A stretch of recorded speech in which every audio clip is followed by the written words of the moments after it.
Another, another big change is just the fact that the video has then become a whole lot bigger. You've seen companies like Netflix evolve, where we're now sort of, we're doing this kind of call now, where, but if you think about it, 20 years ago, this would have been really hard work, right? So, Oh, but today we do, absolutely, yeah.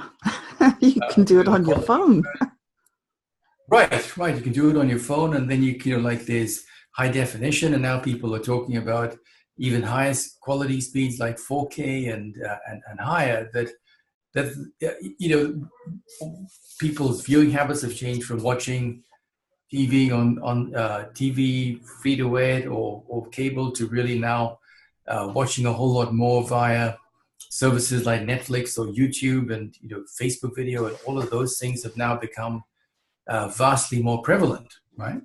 Um, and I'd say, so Web 2.0 and really even, the Web 1 and 2, they had a lot to do with, I'd say, with democratizing the internet, so information was vastly more available.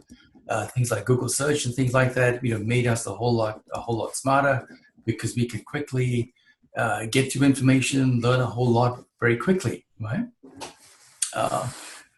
I'd say some of what came with Web 2.0 though was also just there was centralization of there was also a lot of centralization, so a lot of centralization of power. So while you have the the benefits of things like Google and Facebook and Apple services and Microsoft services and all of these, Amazon and but in the end, it's a lot of centralization of power, and while a lot of these services are free, which we get a lot of value from, some of what's happened is that the control of we've become the product. So Mm-hmm, the mm-hmm. services are free as a consequence of the fact that they're collecting information on us all the time, and then we in essence are the product, and then they will make money from selling our information. So that's why you'll see now Google and Facebook really being listed as advertising companies more than technology companies, right? Mm.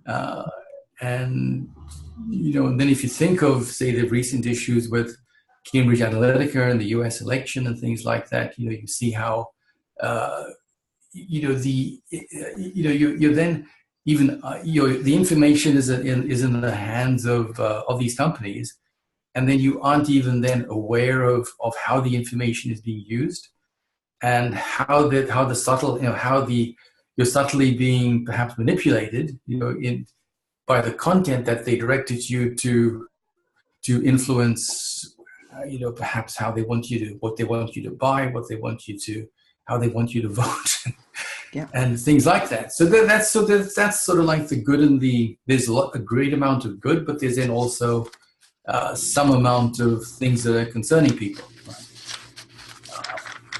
And I'd say another big entry then in Web 2.0 was then the companies like Uber and Airbnb. They've only emerged in the last few years, but again, they've introduced a lot of of benefit to people, and that it's much easier and cheaper for people to now to travel and get a taxi and things like that. At the same time, I'd say that you have some issue where you also now start to see the Uber drivers complain that something like 30% of the revenue goes to Uber.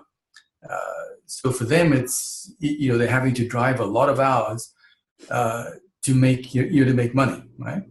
So perhaps some of that is then disproportionate, and so that's so these are all the things that a lot of great things in Web 2.0, but then some cracks developing and and issues really from what's in Web 2.0, and then people wanting to see looking for some kind of change, and another big one will be, say, governments. Governments like China with Web 2.0, they have these massive the Great Firewall of China, which was where they spent literally tens of billions of dollars on then filtering content. So what their citizens see is then very, is very, they pretty much most of the outside sort of, world is blocked out. Are there any other countries that have a country firewall? I think some countries like Saudi Arabia, Okay. they will definitely have something like that. Definitely North Korea. Okay. I'd say, yeah, I'd say that it's gradually, so, that there's gradually more sort of controls coming into various countries. I suspect a lot of them, you can understand governments worried about terrorism and things like that. Sure. Yeah. And so some of it, yeah, again, some of it has to be done perhaps. Some of it, what is the right balance is a really hard thing to, of course, say. Right? Oh, absolutely. I remember when I was in China, definitely I was not able to contact, Facebook account and such like that. And right. I get the reasons for it. I'm not saying, it's good or bad. It's just, it is. But I was wondering if there were other countries that very clearly have firewalls to keep information out. And is this something that you're seeing possibly occurring for North and South America at any point?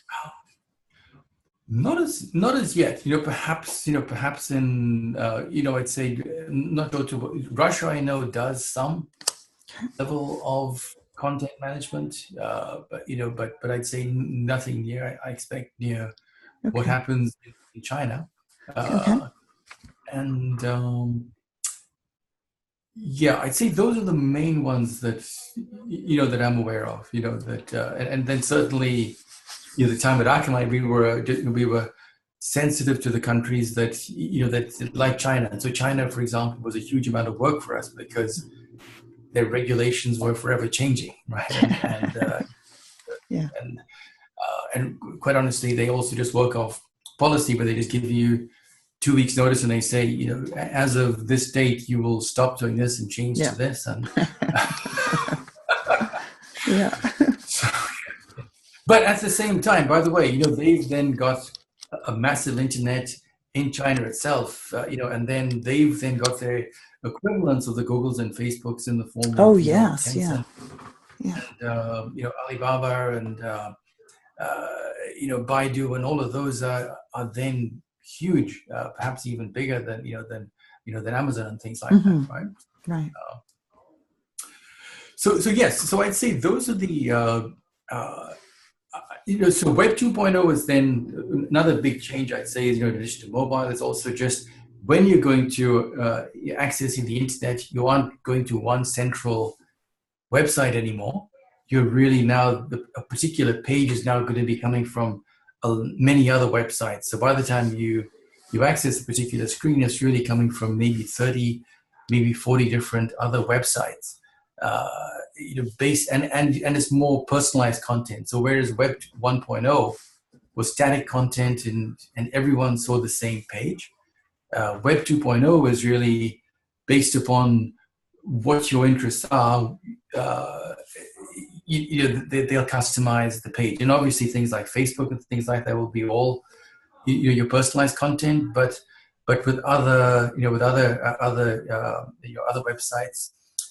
The content will change, and the advertising you see and things like that will be based upon what your interests are. And then the more you access, the more they learn about you, the more they'll point you at things. I'd say oftentimes I've quite honestly found what YouTube does and what Amazon will point me at things that that are of interest to me and I value, but perhaps some of the time it's overdone. So that, again, it's a balance thing, right? So